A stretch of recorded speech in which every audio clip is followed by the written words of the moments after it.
Bon, la question pourquoi lettre postille? Lettre postille, en fait, comme son intitulé l'indique, c'est une lettre. C'est un courrier adressé à un destinataire qui a vécu. C'est ça son très haut destinataire. C'est un message en ce sens que, c'est une correspondance en ce sens que la personne a vécu, la personne a passé ici, sur cette terre, des moments difficiles. Et j'ai retracé un tout petit peu ce qu'a été sa vie dans un condensé de textes que j'ai décidé de lui adresser. La particularité, c'est que ce message ne lui parviendra jamais. Et il a quand même le mérite d'exister. Il a quand même le mérite d'avoir été publié. Même si le plus haut destinataire n'en prend pas connaissance, ceux qui lui survivent en prendront connaissance. Et je pense que là, je remplis une mission, je remplis une fonction tout à fait louable.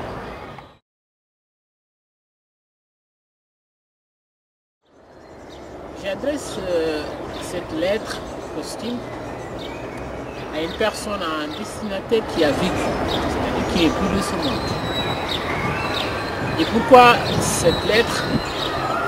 J'ai écrit cette lettre compte tenu des conditions terribles, épouvantables, pitoyables dans lesquelles le destinataire a quitté ce monde. J'ai voulu un peu rassembler tout ce que sa vie avait d'ingrédients, d'éléments pertinents, regrouper tout ça dans un texte condensé et de lui envoyer. C'est-à-dire que la personne elle-même prenne connaissance de ce qu'a été sa vie jusqu'à sa mort. C'est un peu curieux, on dira que vous écrivez un message qui ne parviendra jamais à son destinataire parce qu'il n'est plus là. C'est vrai. Mais ce que je veux ici, c'est au-delà du désir, aussi la volonté que le message parvienne à son destinataire, c'est un peu d'alerter ceux qui me liront. C'est des choses qui se passent encore dans ce monde, dans ce XXIe siècle, des choses encore atroces qui se passent dans des poches de société quelque part dans le monde. Et donc le personnage, il est quelque part dans le vent, dans le vide. Si on ne le voit, personne ne le sent. C'est certainement pas qu'il y a un courrier qui lui est adressé. Mais c'est un courrier qui est là, je l'ai lancé, il est en train de partir. Je ne sais pas quand il va arriver, mais il est en train de partir.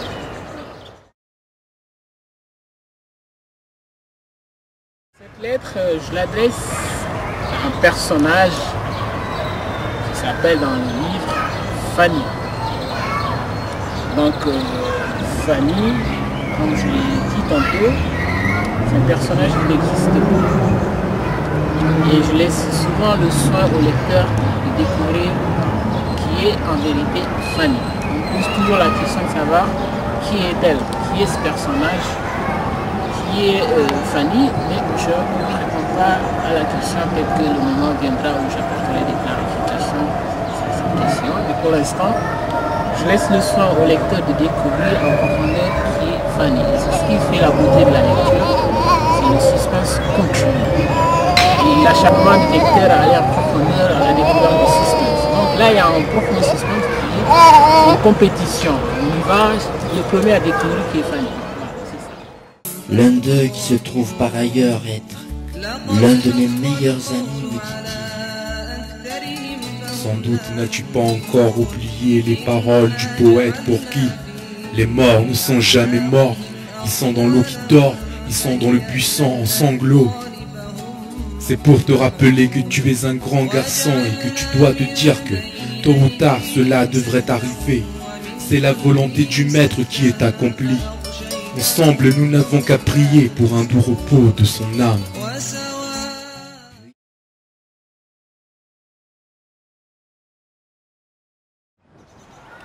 Bon, le thème de la mort pas compris, à la mesure où la mort c'est du début et à la fin de toute chose.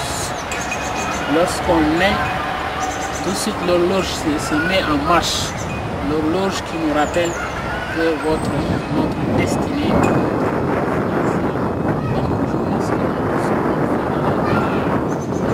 perspective de l'amour. On fait de grandes œuvres pour survivre à l'amour. Vous voyez? Et dans ce livre, plus particulièrement, la mort ici, dont je fais cas, c'est la mort dans une communauté. Une communauté où les questions de vie et de mort sont d'abord des choix de personnes âgées. C'est-à-dire, voilà une femme qui souffre sur son lit, qui agonise pendant que tout le monde tergiverse sur l'opportunité ou pas de la conduire à l'hôpital. Évidemment, le mal était là. D'autres temps et en d'autres lieux, le premier réflexe serait d'appeler une ambulance, d'alerter un service de secours qui l'évacue à l'hôpital. Mais ici, il faut qu'on attende que la décision vienne d'une personne âgée, du tonton, de l'oncle, du grand-père, du grand frère, que sais-je. En tout cas, l'autorité ne s'était pas encore prononcée. Et lorsqu'il aura eu le temps de le faire, il était déjà trop tard. La maladie avait déjà fait son œuvre. La pauvre dame ne pouvait plus être sauvée. Donc voilà une société qui vit encore dans l'orthodoxie, qui est telle que dans un monde aujourd'hui où pratiquement les hommes n'ont jamais eu autant de possibilités techniques et matérielles de faire face à toute forme de péril, voilà une communauté qui encore a l'air de vivre, je ne dirais pas en temps ancien, mais encore, je veux dire qu'ici, beaucoup de choses sont à laisser dans cette communauté. Et je pense que ceux qui m'ont lu et qui me connaissent savent de quoi je parle. Ils ne s'en étonneront pas.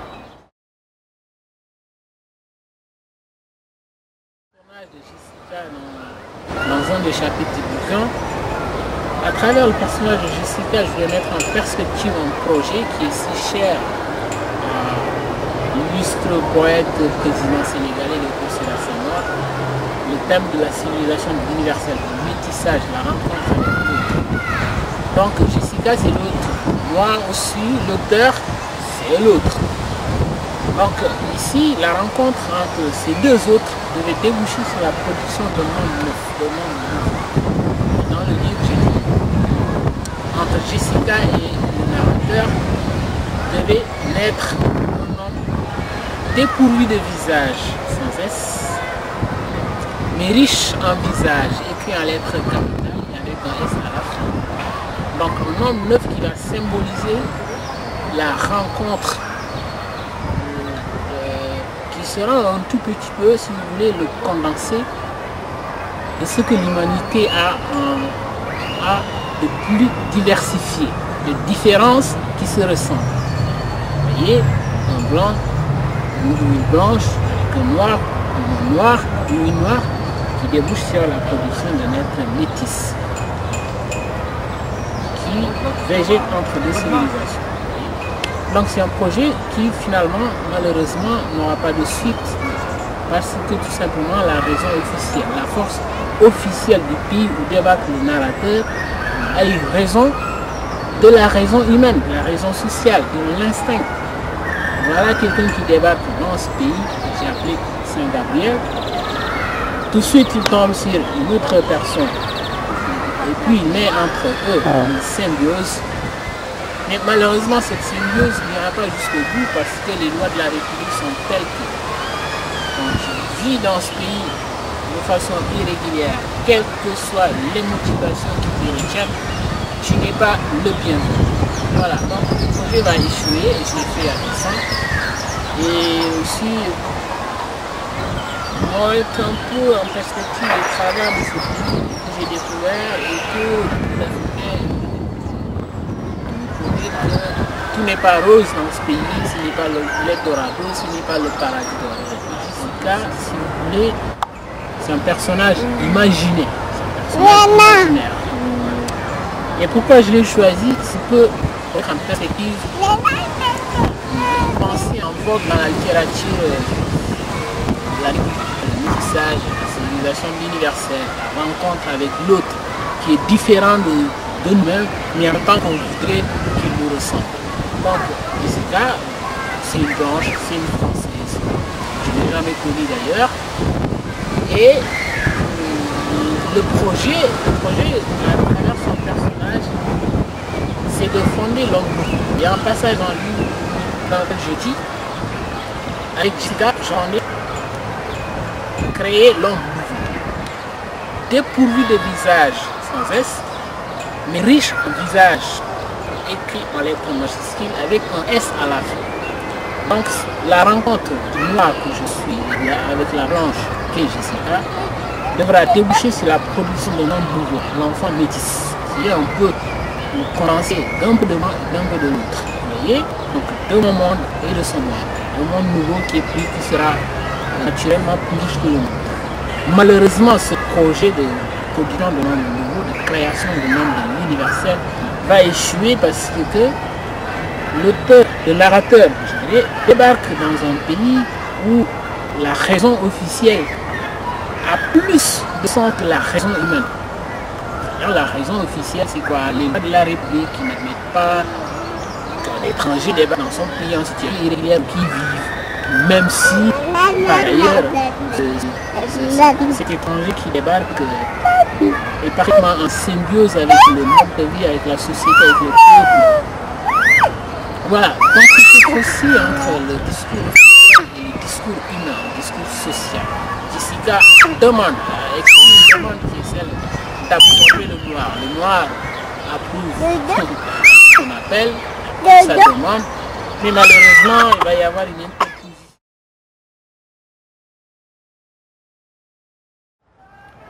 Ok, dans cet extrait, ce que je veux exprimer, c'est un peu cet appel de la patrie. Je pense que, d'ailleurs, Voltaire le dit, l'intérêt de toutes les nations est que les fils expatriés reviennent à la maison du père avec modestie. Donc c'est une demande de la raison humaine et il n'y a personne qui doit s'en empêcher. Et donc dans ce passage, on dit « Je suis ton peuple », je suis ta patrie, je suis ton beau peuple, je suis ton beau pays. Ne me reviens point en conquérant, reviens-moi en lamentant. Je fais référence ici en parlant de lamentant à un des poèmes de Senghor où il disait les lamentins vont boire à la source. Donc ici, je pense que je suis un homme dans l'histoire, je suis engagé dans mon monde et je pense que tout ce que j'aurai à faire demain doit prendre source dans mon pays, dans ma patrie. Je ne serai pas grand sans avoir pris le départ de ce plan, de ma patrie. Et si je dois être petit, c'est chez moi que je serai petit. Si je dois être grand, c'est chez moi que je serai grand. Et naturellement, si franchement j'ai à apporter quelque chose à l'homme en entier, je voudrais que le point de départ soit mon pays. Et c'est aussi un appel lancé à toute, disons, cette jeunesse africaine de papier en bas, partout dans le monde, qui pense que le meilleur du monde, c'est partout sauf en Afrique. Certes, on peut y être heureux matériellement, mais spirituellement, le vrai bonheur réside dans l'endroit où on a fait ses premiers pas. Et aussi, c'est un appel au retour aux sources, les compétences disséminées à travers le monde doivent revenir au pays, doivent revenir en Afrique pour que les forces soient mises en convergence, que les énergies soient rassemblées pour l'œuvre commune qui est la formation d'un grand destin pour l'Afrique.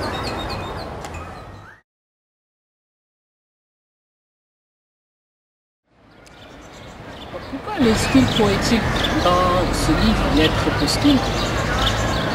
Je pense que, comme le disait le grand poète, l'un des grands poètes français, la poésie, comme le chant d'Eliade et d'Aragon pendant l'occupation allemande, comme le négro spirituel aux États-Unis,